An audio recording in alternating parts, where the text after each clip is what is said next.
The Charles Adler Show starts now. Welcome back to the podcast. I want to go immediately to one of my go-to players over the years. He is the co-founder, along with Jen Gerson in Alberta, of the Substack known as The Line. Matt Gurney is based in Toronto, and he's also the host of Canada Talks Mornings on Sirius XM. I'm a former Sirius XM alum and proud to have him on. And he's also a former Chorus alum of mine, and so we've been doing a lot of stuff for decades now. We went into a bit of a hiatus period, but it's great in the podcast world to have you join me again. Matt Gurney, thank you so much for this. Always a pleasure. I've been sitting here in the basement since our last chat, just waiting to invite me back. I haven't moved in weeks. Wait a minute. All right. So from the basement, I wonder, I don't know whether you've read the latest piece by Tom Mulcair. I mean, the Mulcair, former NDP leader, was never a fan of Pierre Poilievre and Harper and all of that. But this is a scathing piece saying that, the glasses may be off and there's less Brill cream, but it's still really greasy. It's still really demagogic, and it's still something he wants to warn Canadians about. Do you want to comment? Well, as goes Tom Mulcair, there goes Canada. If that's where he's coming down on this, I guess Poilievre's goose is cooked. Look, some of my conservative friends have been unhappy with me of late. Gee, who'd have thought? But what it's come down to, and some of them have said to me that they don't think I'm giving them enough credit for the fact that the latest poll, I think, had them up by 14 points over the Liberals. And not only in terms of national horse race numbers, but as you well know, the more granular breakdowns, Conservatives are just wiping the floor with the Liberals right now. Yeah. If the polls hold true until the next election, just hypothetically, we're not just looking at a Conservative majority, we're looking at a potential Liberal wipeout. And my Conservative friends don't think I'm giving them enough credit for it, because I have this annoying habit of saying that whatever Tom Mulcair might think of Pierre Poilievre, whatever Charles Adler and Matt Gurney might think of him, this is not Pierre Poilievre winning. This is not the glasses and the new hairstyle and the new blue shirt. This is the Liberals completely running out of gas and just sputtering to a complete halt. And I have seen this happen to governments before, and it's theoretically possible that they get their heads out of it and they have a nice vacation and they hit Jamaica for a week or something, and they come back in battle form, and then they're off to the races. But more often, when a government goes into this kind of decline, they wind up in the side of a mountain or a cornfield somewhere, and no one is more surprised than them. So, Matt, I want to parse this a little bit, because we're on the same page as far as pissing off our friends and former conservative friends over the years, and I don't want to go over all of that. But I want to ask about this. Since we both agree that this is much more about the clock versus Trudeau, people having Trudeau fatigue, it's much more about that than people falling in love with Poilievre having less grease, less product in his hair. That stuff, to me, is silly. We can agree on that too. But here's my question. Is it possible that the Trudeau government isn't on the right issues being affordability, focused especially on shelter? You're living in Toronto. Nobody needs to give you a briefing on how expensive shelter has become. But I'm just wondering if it's not just about them not being on the issues, but the idea that Trudeau doesn't care about the issues. We can talk until the cows come home about how the Conservatives have an empathy problem with certain people in our society.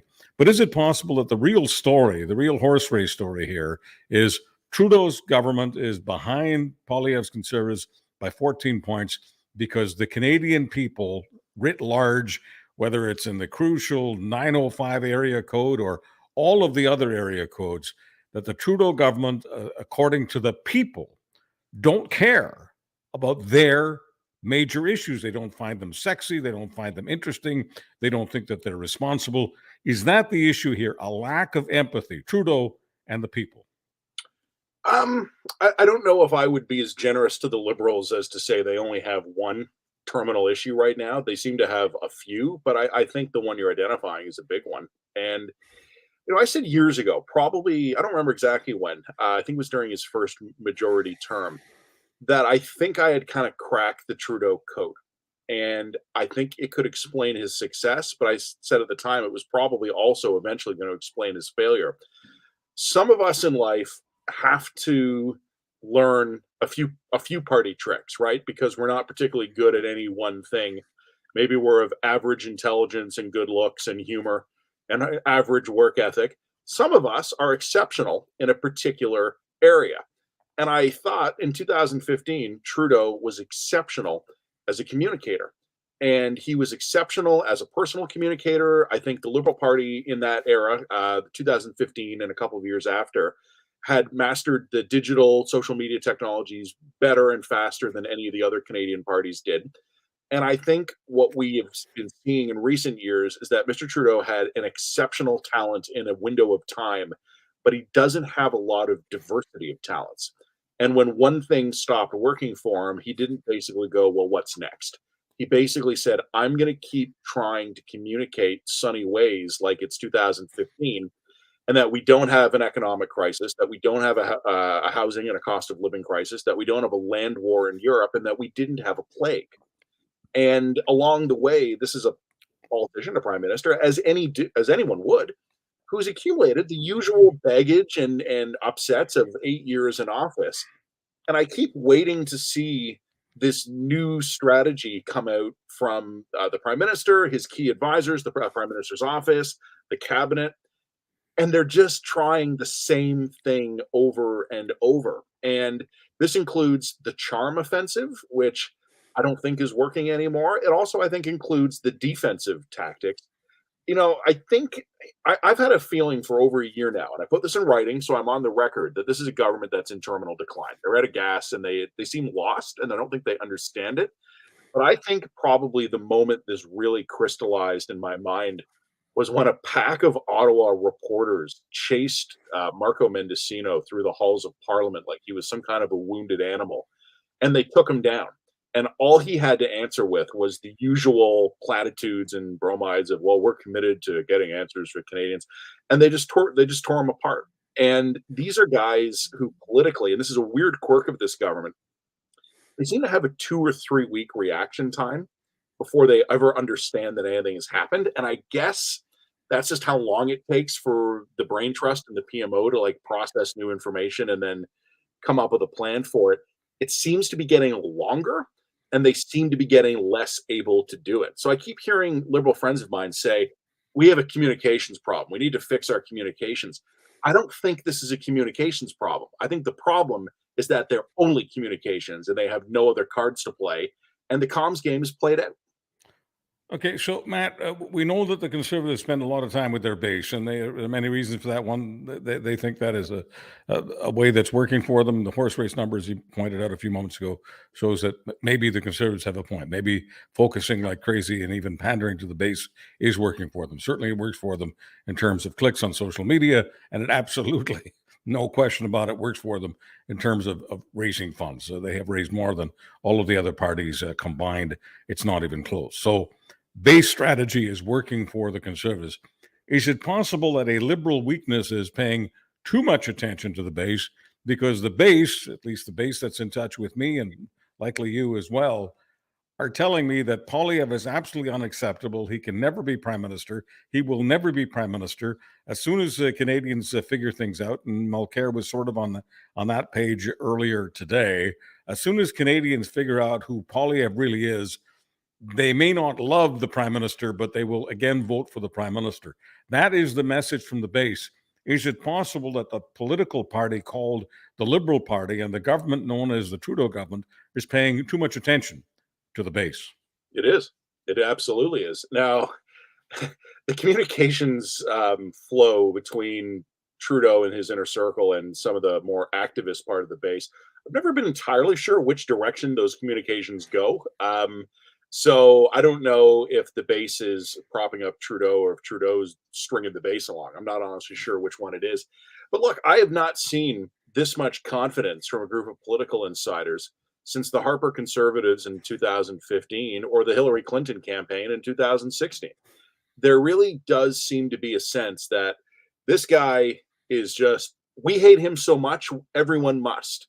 And if we just hate him enough, and if we're angry enough about Polyev, if we just say this guy is a bastard and bad and all these terrible things, and if we mean it with sufficient sincerity, then 40 million Canadians are going to show up at the ballot box, including the children, apparently, because that would include the 40 million, and they're going to vote against him.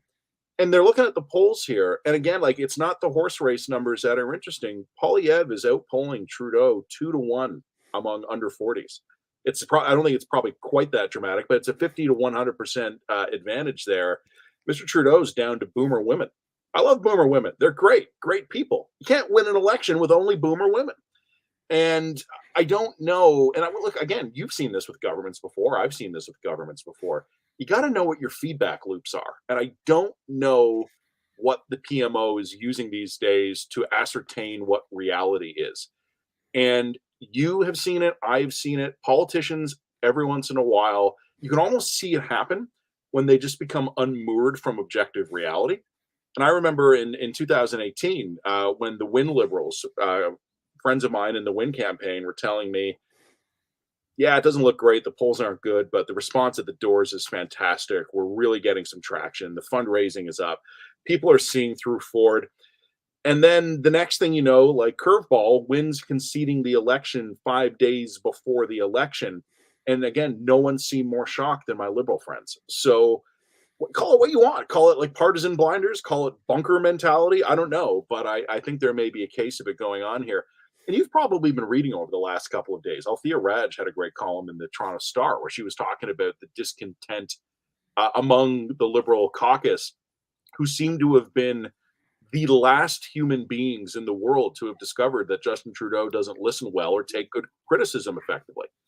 And like, you sweet summer children in the Liberal caucus, like, haven't you noticed this yet?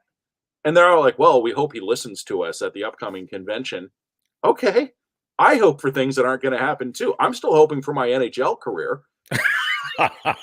Any day now, I'm going to get snapped up in free agency, and if barring that, maybe a tour on the space station. But I don't know, man. I still think it's possible the Liberals win if Polyev flames out. But the Liberals just increasingly, to me, seem to be not only in trouble, but oblivious to the fact that they're in trouble, and that's a whole other kind of trouble. So look, I mean, to me, maybe it's the showbiz background. I don't know, but to me, everything is a brand, Yeah. and the brand, the Trudeau brand, was really cool with millennials. Pardon me, but that's what I look at because they're the biggest voting group. So if you're not cool with the millennials, if you're not servicing the millennials, you're not going to be prime minister. Something about Polyev is servicing the millennials. So let me get off Trudeau and get back to Polyev here. Just putting aside our own view that it's not about Polyev, it's only about Trudeau. Let's just work the other side of the street here. Is there something that you see in Pierre Polyev, who happens to be a millennial? Is there something about him that connects with millennials in a way that Trudeau clearly isn't right now? Yeah, I was talking with a conservative earlier in the week, and it was just a friend, just a chat after the convention, wanted to check in on how he thought it went. And I told him something, and he just laughed. And I said, I haven't figured out yet if you guys are geniuses or just incredibly lucky. Mr. Polyev is well positioned on the issues that right now are animating Canadians: cost of living, inflation, spending, housing in particular. He has been talking about these things for years. And, you know, if it comes down to a war of the ads where Mr. Polyev is putting what he was saying 2 years ago against what Trudeau was saying 2 years ago, Polyev's going to win that one. Again, I don't know if that was incredible political calculus or dumb luck. I don't. And certainly no one on the inside of the CPC wants to tell me. But I think this is a moment for Pierre Polyev. I think every once in a while, politicians get lucky where the brand, as you said, is exactly right for the time.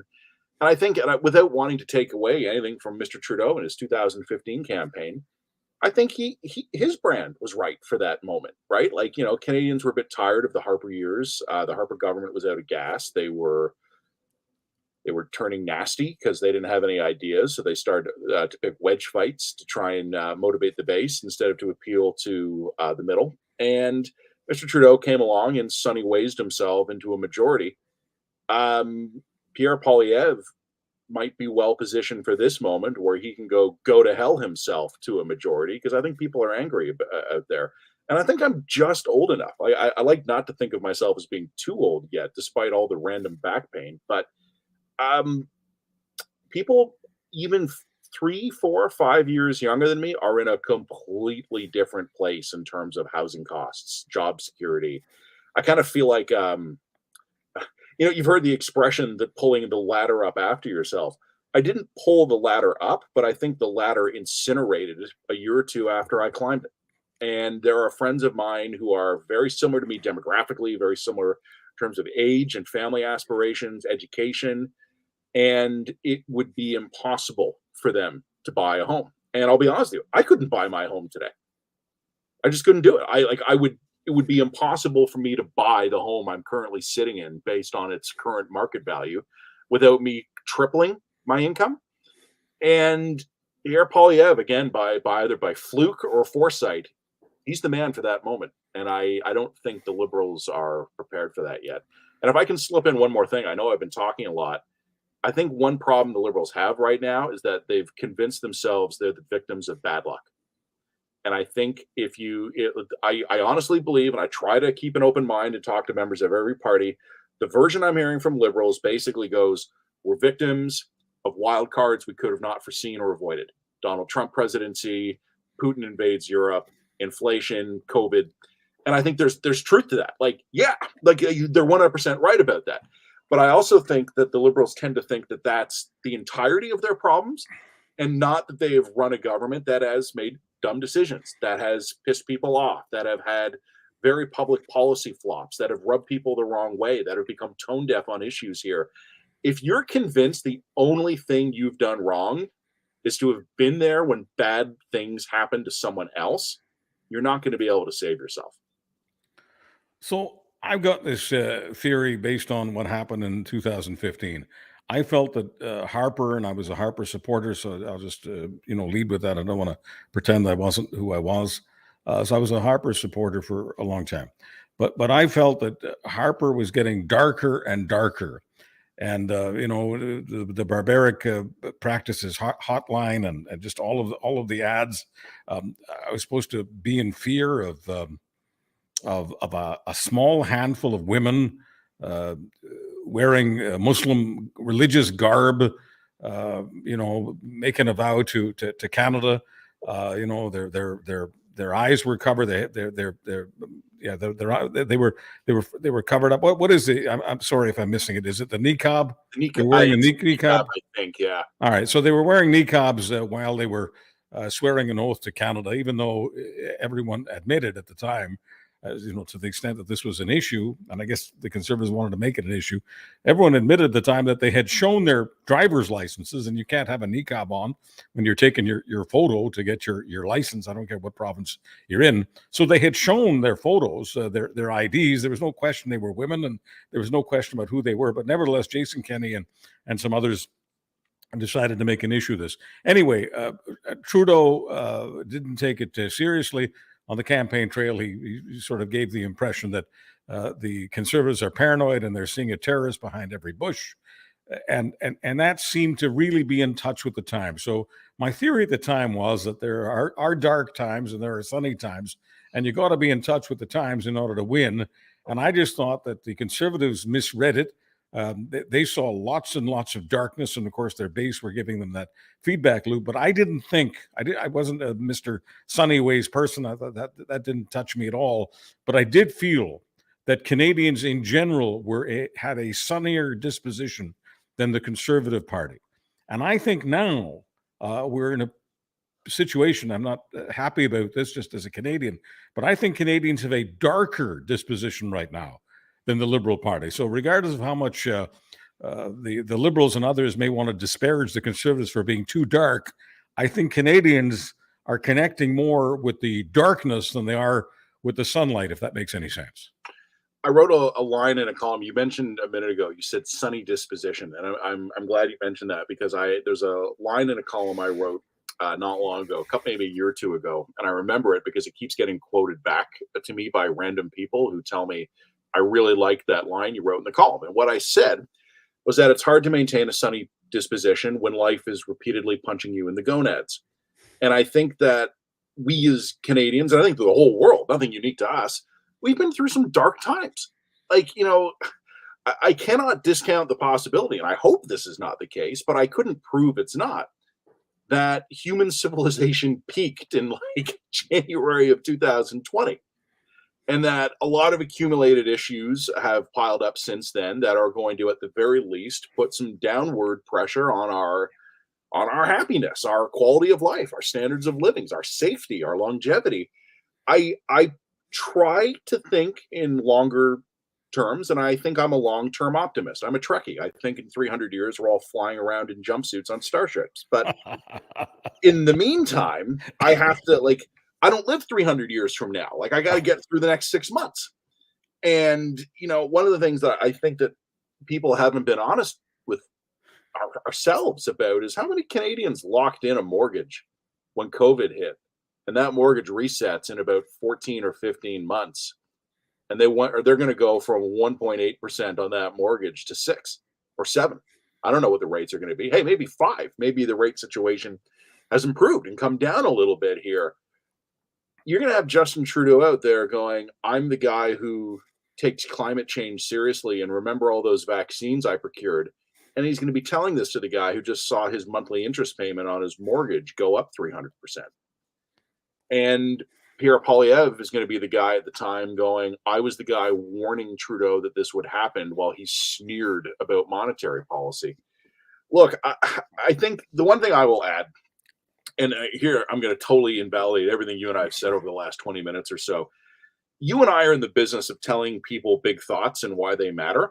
It's also just very possible that there's absolutely nothing happening in Canadian politics today that cannot be explained with the following sentence. Justin Trudeau has been prime minister for 8 years. Like, I make my daily bread by convincing people I have interesting things to say about things that matter, but sometimes the answer might be simple. You and I have both seen it with politicians, with athletes, with almost any kind of professional.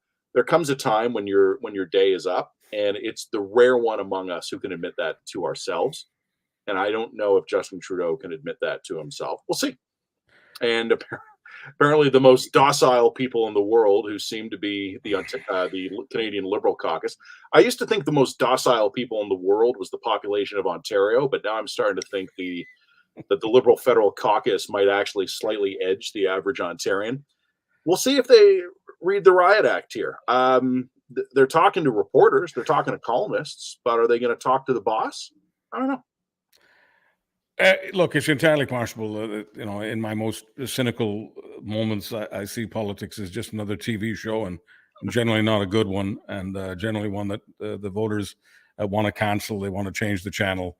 And it's possible that after 8 years, especially during the pandemic, when the prime minister was getting too much exposure every single day, it's possible that the 8 years is feeling like 18 years for some people. And it wouldn't matter right now whether, it was Stephen Harper, Andrew Scheer, Aaron O'Toole, pick one. It might not matter who the opposition leader is. It's a different channel. It's a different show. Let me get to a different show that's going on right now, and it's a desperate one in Alberta. Tomorrow I'll be having an emergency doctor on from Edmonton who was a regular and consistently bang on when it came to the pandemic. I'm going to bring him back for this one. Everyone in Alberta is riveted to what is happening to children, scores of children being sent to hospital with E. coli infection. Now, just to be clear, all of us have E. coli. All of us need E. coli. We actually do need it in our colons. We don't need it elsewhere in our bodies. When something goes haywire, the E. coli can move from the colon into the rest of the body, and that's what's been happening to these children. The health authority in Alberta has traced much of this to a particular kitchen that several daycare centers in Alberta have been using. The kitchen has some substandard stuff going on, and that's a Canadian understatement. The substandard stuff includes live cockroaches. Matt Gurney, are you thinking about this at all? Hard not to think about. After a couple of years of it being closed because of staffing disruptions and then supply chain disruptions and just COVID-related disruptions, the cafeteria at my kid's school is reopening, in fact, next week. And they're really excited about that because they're going to be able to go and buy French fries and cupcakes and things. And for elementary school kids, that's exciting. But I'm thinking about this now, right? Because it's gonna sound like I'm saying something way off topic, man, but like, do you have any idea how hard it is these days to get your driveway sealed, or to get your roof fixed, or to get your car tuned up, or to see a doctor?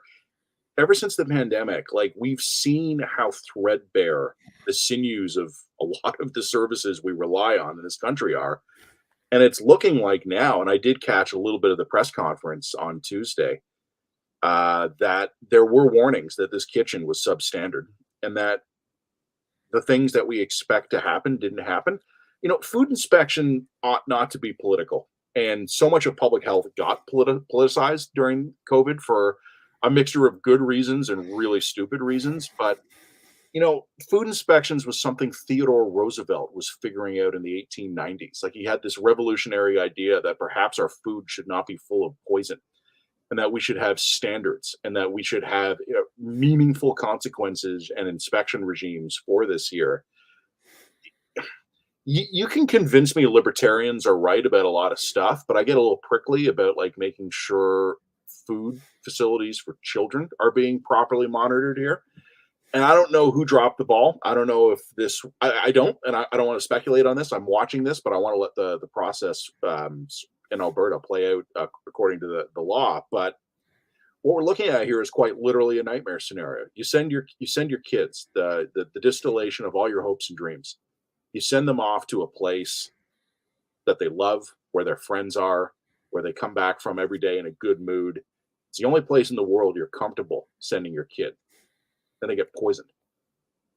And I don't know how you explain that to a kid. I don't know how you explain that to a parent. This is quite literally the stuff of nightmares. And my own family had a brush with E. coli. My late grandfather, when he was I was born, but he was still a young, healthy guy, recently retired, golfing all the time. Went out for dinner and had a bit of undercooked food, and spent 10 days in an intensive care unit as a fit adult.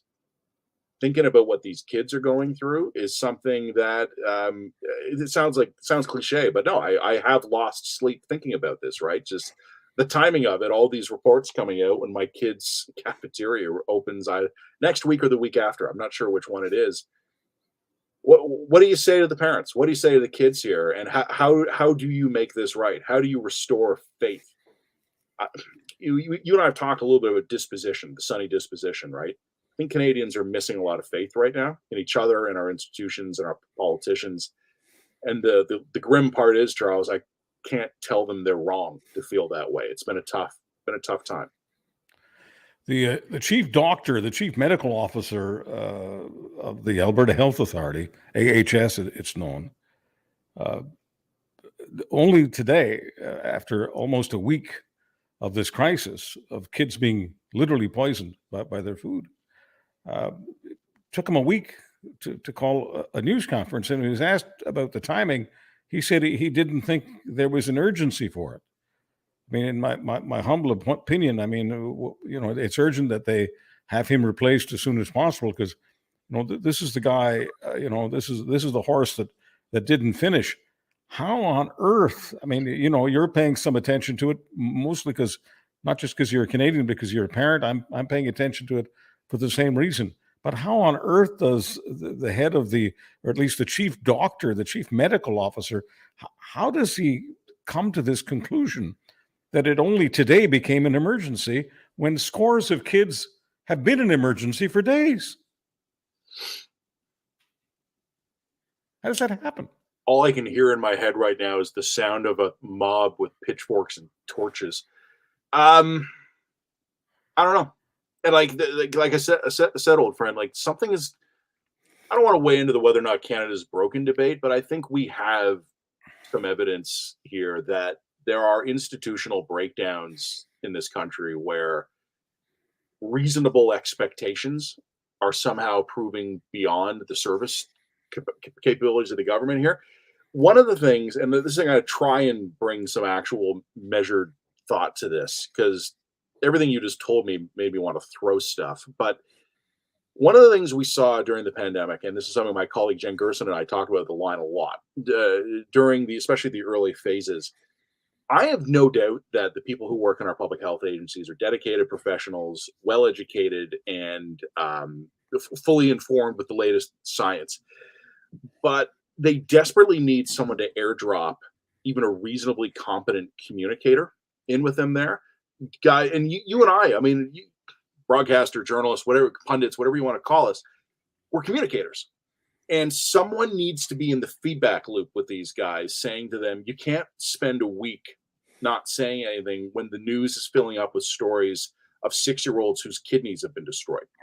Like, and it's incredible to me, and you see this occasionally with a reporter will feel naughty or saucy, and they will send in an innocuous question to a government official, and then they will then file access to information requests to see the process of how their innocuous question gets answered.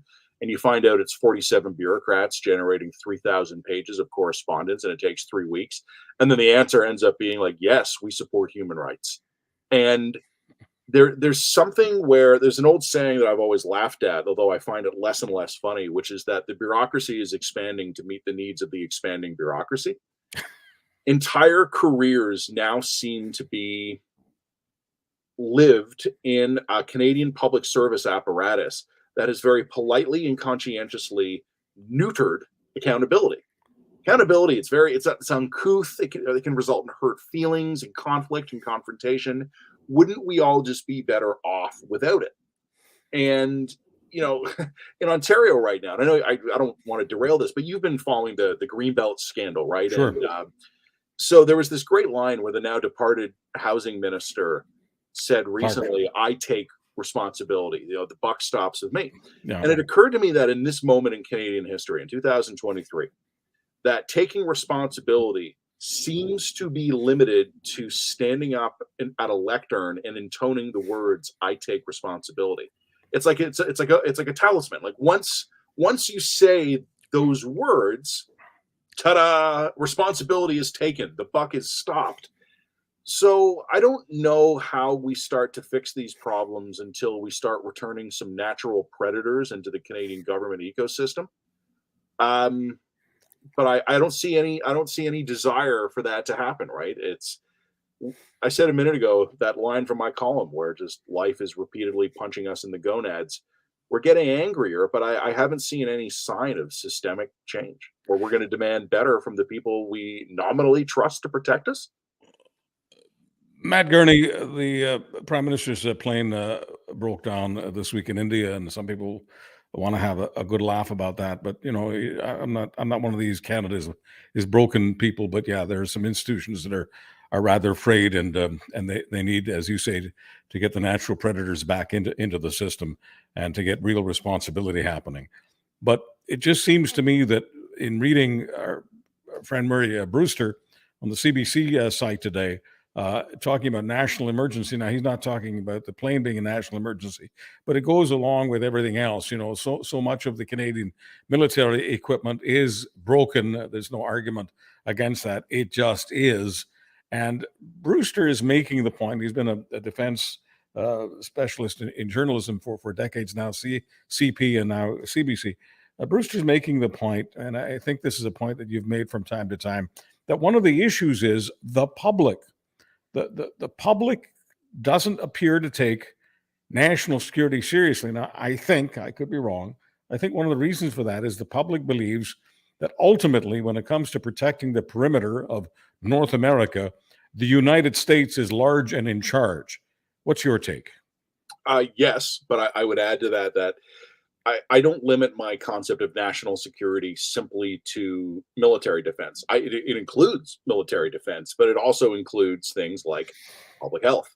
It includes public safety. It includes an effective national security apparatus where critical federal officials check their emails on a at least monthly basis. Like, all of these things are part of a pattern.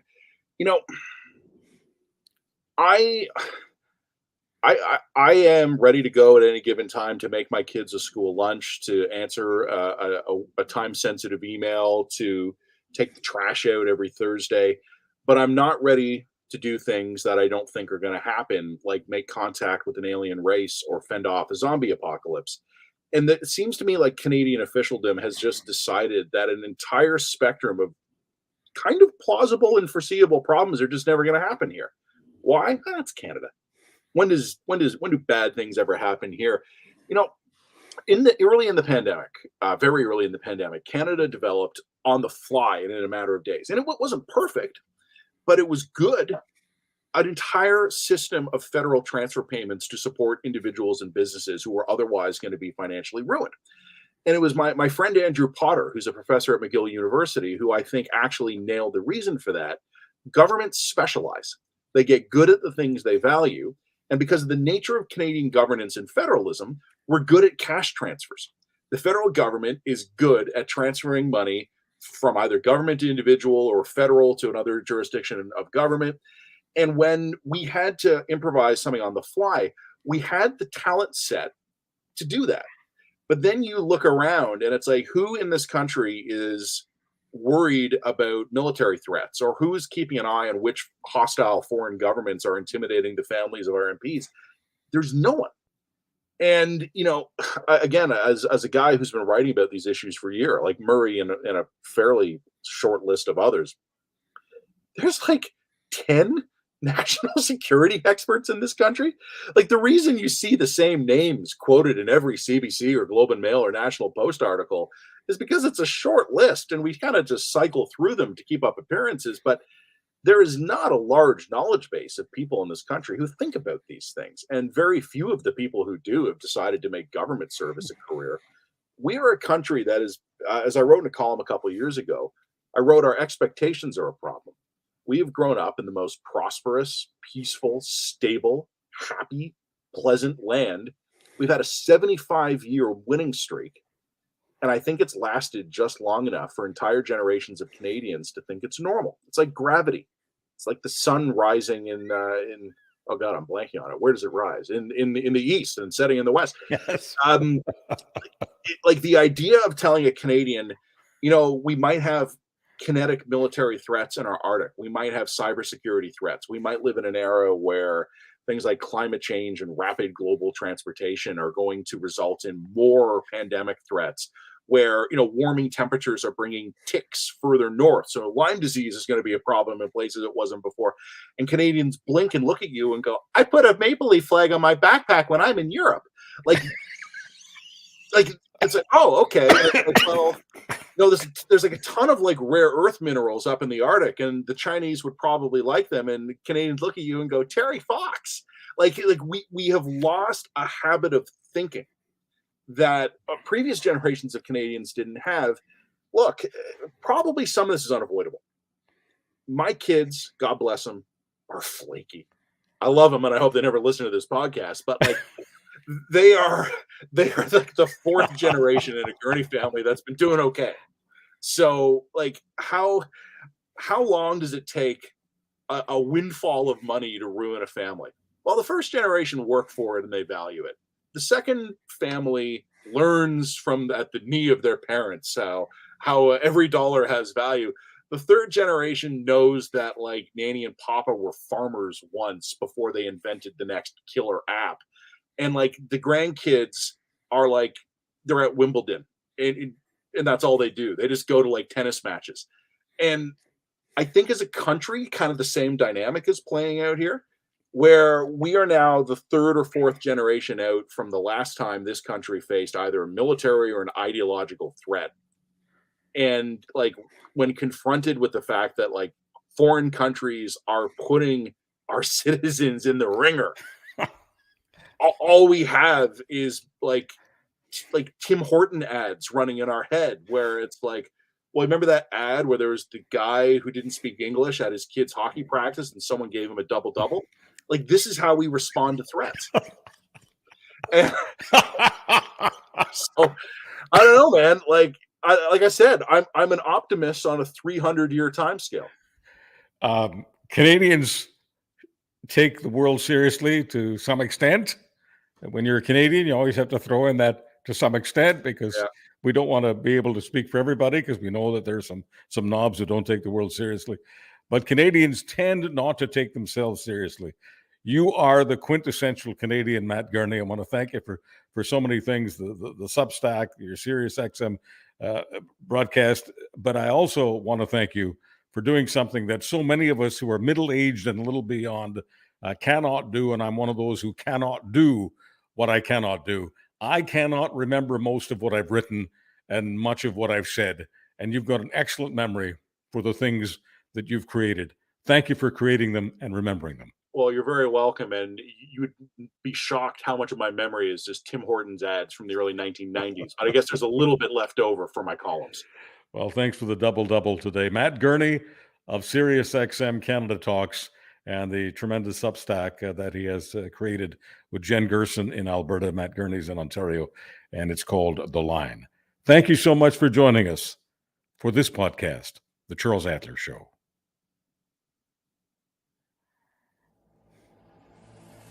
Catch Charles Adler Mondays on Real Talk with Ryan Jesperson. Twice a week in the Winnipeg Free Press. And every day at criermedia.co.